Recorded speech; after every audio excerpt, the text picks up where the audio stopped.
नमस्कार दर्शकों, YouTube के मेरे चैनल में आप सबका स्वागत है। आज मैं आपके लिए लेके आई हूँ मिथुन राशि का जुलाई 2020 का राशिफल। आज इस वीडियो में हम देखेंगे कि मिथुन राशि के जातकों के लिए जुलाई का माह क्या लेके आया है। मैं आपको स्पष्ट कर दूं कि मेरा राशिफल जो है आपकी चंद्र राशि पर आधारित है।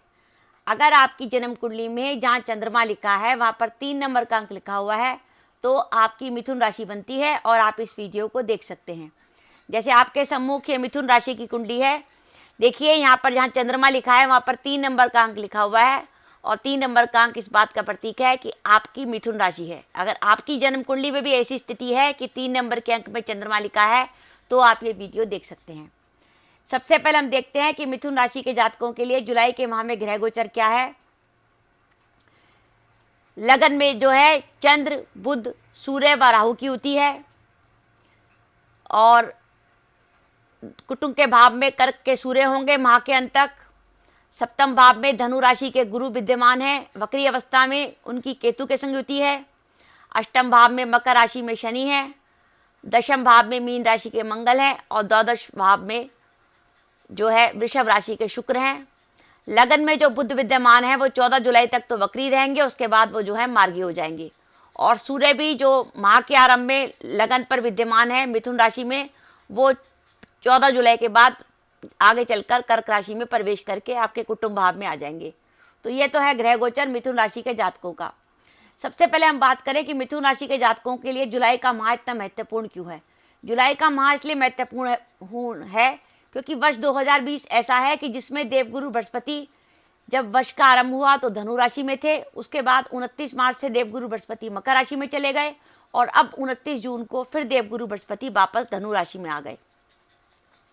अब धनु राशि में जो देवगुरु बृहस्पति आए हैं वो वक्री अवस्था में आए हैं। तो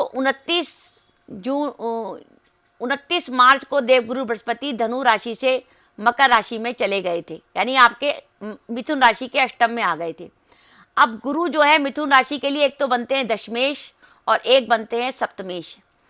और दशमेश और सप्तम भाव का एक जैसा फल मानते हैं क्योंकि सप्तम भाव से अगर हम दाम्पत्य जीवन का विचार करते हैं तो साथ ही काम का भी विचार करते हैं, क्योंकि सप्तम भाव जो है दशम से दशम है, यानी 1 2 3 4 5 6 7 8 9 10। और भावत भावम का सिद्धांत दिखाता है कि अगर आप किसी एक भाव का विचार करते हैं तो उससे आगे जो भाव आता है उससे उसी का ही विचार करेंगे। तो अगर दशम भाव का विचार करेंगे तो दशम भाव से आगे जो सप्तम भाव आता है तो उसका ही विचार करेंगे। यानी मिथुन राशि के जातकों के काम में बहुत अधिक अंतर पड़ा देवगुरु बृहस्पति के मकर राशि में जाने पे। एक तो आपका दशमेश जो है गुरु नीच राशि में चला गया और दूसरा जो कुंडली के बुरे स्थान होते हैं 6ठा 8वां 12वां, उनमें से एक बुरे स्थान अष्टम भाव में चला गया और उसकी अष्टमेश शनि के संग युति हो गई और जिसके कारण मिथुन राशि के जातकों को काम में लेके बहुत अधिक बाधाएं आने लगी। चाहे आप गवर्नमेंट जॉब में थे या प्राइवेट जॉब में थे, यानी काम की परिस्थितियां आपके हाथ से निकलने लगी। आपको ऐसा लगा जैसे हम ये वर्तमान जॉब नहीं कर पाएंगे। लेकिन अब 29 जून को देवगुरु बृहस्पति ने मकर राशि को छोड़ दिया और वो वापस सप्तम भाव में आ गए धनु राशि में और वो आए हैं वक्री अवस्था में। गुरु अभी भी वक्री हैं, तो गुरु के वक्री होने से क्या हुआ कि गुरु यहाँ पे बैठ के तो अपना फल देंगे सप्तम भाव का, क्योंकि गुरु जो है 2 5 7 और 11 का 2 5 7 9 और 11 का सबसे बढ़िया फल देते हैं। तो जिस भाव का बढ़िया फल देते हैं उस भाव में गुरु विद्यमान है। लेकिन इसके अलावा क्योंकि गुरु वक्री हैं इसलिए अपने से पीछे से भाव का भी फल देंगे, यानी गुरु जो है 6ठे भाव से भी फल देंगे। तो पहले तो गुरु देखें कि हम गुरु सप्तम भाव से देखेंगे आपके लाभ भाव को, आपके लगन को और आपके तृतीय पराक्रम स्थान को, कनेक्टिविटी के भाव को। और गुरु क्योंकि पिछली राशि से वक्री हैं तो गुरु पिछली राशि से वक्री होने के कारण सबसे पहले देखेंगे आपके दशम भाव को, 1 2 3 4 5, आपके द्वादश भाव को देखेंगे 7 8 9 और आपके धन भाव को देखेंगे। यानी गुरु अब आपके लिए और अधिक प्रभावशाली होगा क्योंकि आपका सप्तमेश और दशमेश जो है वक्री अवस्था में आया और अब आपका जो दशमेश नीची अवस्था में था वो अपनी स्वराशि में आ गया और काम के लिए कि आपके लिए एक बेहतरीन समय आ गया। अब ये गुरु जो धनु राशि में वक्री है उनकी दृष्टि आपके दशम भाव पर है, आपके लगन पर भी है और इसके साथ देखिए शनि जो वक्री अवस्था में आपके अष्टम भाव में बैठे हैं उनकी दृष्टि भी दशम भाव पर है।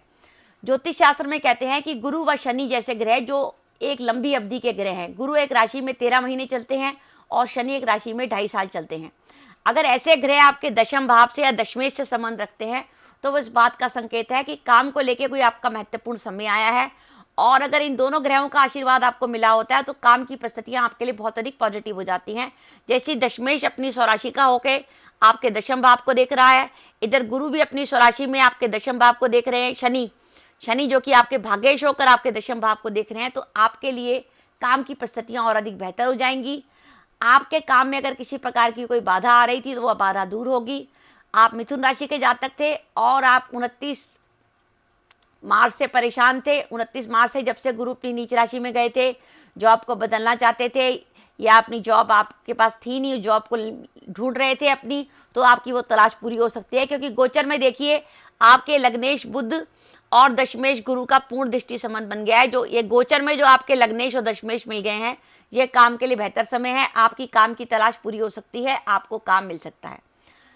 धन के मामलों में अगर हम बात करें तो आप देखिए कि गुरु यहाँ से धन भाव पर दृष्टि दे रहे हैं, 1 2 3 4 5 6 7 8 9, और गुरु यहाँ से बैठ के लाभ भाव पर दृष्टि दे रहे हैं, 1 2 3 4 5, और गुरु यहाँ से बैठ के आपके लाभेश मंगल पर भी दृष्टि दे रहे हैं, 1 2 3 4 5, और अष्टम भाव से बैठ के शनि आपके धन भाव को देख रहे हैं।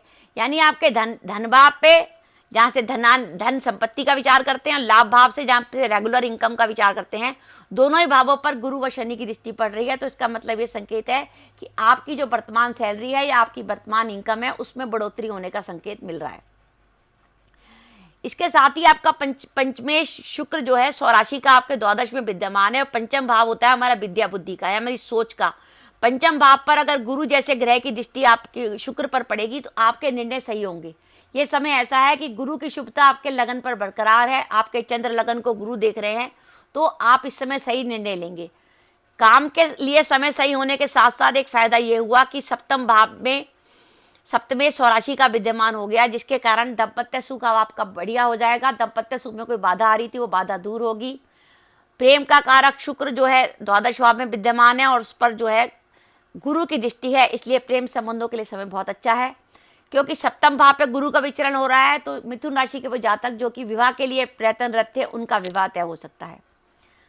मंगल जो है वो शौर्य और बल और पराक्रम का कारक है, साथ ही मंगल से हम सर्जरी का या डॉक्टरी वगैरह का विचार करते हैं। इसलिए दशम भाव में जो मंगल आया है, ये जो डॉक्टरी प्रेक्षर से जुड़े लोग हैं या जो पुलिस सर्विस में हैं या जो वकालत आदि के प्रेक्षर से जुड़े लोग हैं, उनके लिए समय बड़ा लाभकारी सिद्ध होगा। और क्योंकि सप्तमें स्वराशि का हो गया, इसलिए अगर आप कोई काम पार्टनरशिप में करते थे तो आपके लिए समय बढ़िया रहेगा। और अगर आपकी कुंडली में दशा ही गुरु की चल रही हो या गुरु की अंतर्दशा चल रही हो तो आपको बहुत अधिक लाभ मिलेगा। क्योंकि अगर गुरु की दशा या अंतर्दशा चल रही थी तो आपको निश्चित रूप से गुरु के मकर राशि में जाने के कारण आपको काफ़ी अधिक प्रॉब्लम हुई होगी और आपको काफ़ी अधिक हानि उठानी पड़ी होगी। लेकिन अब जो आपकी गुरु जो जिसकी दशा चल रही है वो अपनी स्वराशि में आ गया तो निश्चित रूप से आपको गुरु की दशा या अंतर्दशा का पूरा लाभ मिलेगा। इसके साथ में कुछ सावधानियां बरतने की कहूंगी कि आप अपने गुप्त शत्रुओं से सावधान रहिए, क्योंकि शनि आपके अष्टम में बैठे हैं और अष्टम भाव में जब शनि का विचरण होता है तो कुछ लोग लुके छुपे ढंग से आपको परेशानी में डाल सकते हैं। साथ ही छठे भाव का स्वामी मंगल आपके दशम भाव पर है। इस बात का ध्यान रखें कि आपका कार्यस्थल, चाहे आप सरकारी नौकरी में हो या प्राइवेट जॉब में हो, कार्यस्थल पर किसी प्रकार का कोई विवाद ना हो, कोई आपकी शिकायत वगैरह ना कर दे। द्वादश भाव में शुक्र विद्यमान है, इस बात का संकेत है कि खर्चों की आपकी अधिकता रहेगी और आपके वो खर्चे जो होंगे वो आपकी सुख सुविधा पर होंगे। आपका जो पंचम भाव है जिससे पेट का विचार करते हैं उस पर मंगल की दृष्टि देखिए, 1 2 3 4 5 6 7 8, और साथ ही इसी पंचम भाव पर शनि की भी दृष्टि है, 1 2 3 4 5 6 7 8 9 10।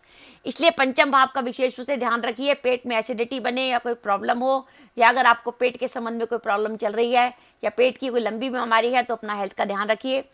अष्टम भाव में शनि गए हैं और नवम भाव से पिता का विचार करते हैं, तो घर में अगर जो बुजुर्ग लोग हैं उनके स्वास्थ्य का विशेष रूप से ध्यान रखिए। कुटुंब के भाव में 14 जुलाई के बाद सूर्य जाएंगे तो परिवार के लोगों में किसी प्रकार का कोई मतभेद वगैरह हो सकता है। और जो मिथुन राशि के जातक सरकारी नौकरी में है वो विशेष रूप से ध्यान रखें, क्योंकि सरकार का कारक सूर्य माह के आरंभ में तो लगन पर रहेगा, उसके बाद धनभाव पर आ जाएगा, तो सरकार का कारक सूर्य इतना पॉजिटिव नहीं है। कहीं ऑफिस में आपका कोई काम ना बिगड़ जाए और उसका आपका सरकारी ऑफिसों में आपका कोई काम पड़ता था तो हो सकता है उस काम में किसी प्रकार की बाधा आ सकती है।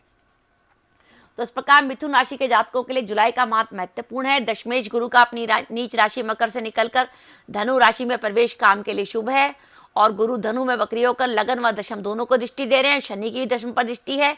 काम की परिस्थितियां आपके लिए बेहतर हैं, काम की बाधा दूर होगी, आपको जॉब मिल सकती है। अब हम देखते हैं कि धन के लिए भी हमारे लिए बेहतरीन समय है, क्योंकि धन भाव व लाभेश मंगल पर गुरु व शनि दोनों की दृष्टि है। और साथ ही अगर आप मिथुन राशि के जातक हैं और जॉब बदलने का विचार था तो आप जॉब भी बदल सकते हैं। अब मैं बताती हूँ कि मिथुन राशि के जातकों के लिए शुभ तिथियाँ कौन सी हैं। जब चंद्रमा आपका मिथुन में, सिंह में, वृश्चिक में, धनु में, मीन में या मेष में होगा तो चंद्रमा पॉजिटिव होगा। अगर इस दिन आप किसी काम करने का विचार करते हैं तो निश्चित रूप से सफलता मिलेगी। वो शुभ तिथियाँ आप नोट कीजिए: 2 व 3 जुलाई, 4 व 5 जुलाई, 11 व 12 जुलाई, 13 व 14 जुलाई, 15 व 18 जुलाई, 19 व 20 जुलाई, 23 व 24 जुलाई, 29 व 30 जुलाई व 31 जुलाई वह शुभ तिथियाँ हैं। अगर इस दिन आप कोई कार्य करने का विचार करेंगे तो निश्चित रूप से आपको सफलता मिलेगी। इसके अलावा मैं आपको शुभ तिथियाँ बता रही हूँ। जब चंद्रमा आपका चौथा, 8वां, 12वां होगा, यानी चंद्रमा या तो कन्या का या मकर का या वृषभ का होगा, भूल कर भी इन तिथियों पर कोई महत्वपूर्ण कार्य करने का विचार न करें। कोई भी अगर इंपॉर्टेंट काम करने जा रहे हैं तो इन तिथियों का ध्यान रखें। यह शुभ तिथियाँ हैं आपके लिए 6 व 7 जुलाई, 16 व 17 जुलाई, 25 व 26 जुलाई। जब हमारा चंद्रमा शुभ होता है तो उस समय हम कोई डिसीजन लेते हैं, कोई काम करते हैं तो हम अपना पूरा 100% नहीं लगा पाते, जिसका कारण हमारा काम अधूरा रह जाता है और हमें वो फल नहीं मिलते जिसकी हमें आशा है। इसलिए भूल कर भी जब चंद्रमा आपका कन्या, मकर या वृषभ राशि का हो तो उस दिन भूल कर भी कोई महत्वपूर्ण कार्य का विचार न करें। तो दर्शकों, ये था मिथुन राशि का जुलाई 2020 का राशिफल। तो देवगुरु बृहस्पति जो अपनी नीच राशि मकर से निकलकर वापस अपनी धनु राशि में आ गए और वक्री अवस्था में आ गए, इसका बहुत अधिक लाभ मिथुन राशि के जातकों को मिलेगा, क्योंकि अभी तक पिछले 3 महीनों से उनका दशमेश नीच राशि में चल रहा था, जिसके कारण काम को लेकर उनको भिन्न प्रकार की टेंशन थी, एंग्जाइटी थी और काम को लेकर कई प्रकार की बाधाएं आ रही थी। और अगर आप जॉब की तलाश में तो आपकी वो तलाश भी अब पूरी हो जाएगी। तो दर्शकों, आपको मेरे मिथुन राशि का जुलाई 2020 का राशिफल कैसा लगा, नीचे कमेंट बॉक्स में कमेंट करके बताइएगा। इसके साथ ही दर्शकों, अपना वीडियो समाप्त करने से पहले मेरी आप सबसे प्रार्थना है कि अगर आपने मेरा चैनल अभी तक सब्सक्राइब नहीं किया तो कृपया मेरा चैनल सब्सक्राइब कर दें, साथ ही बेल आइकन को भी दबा दें, जिससे जब भी मैं अपनी वीडियो अपलोड करूँ उसके नोटिफिकेशन आपको मिल जाए और आप मेरा वीडियो देख सकें। इसके साथ ही नमस्कार दर्शकों, जय माता दी।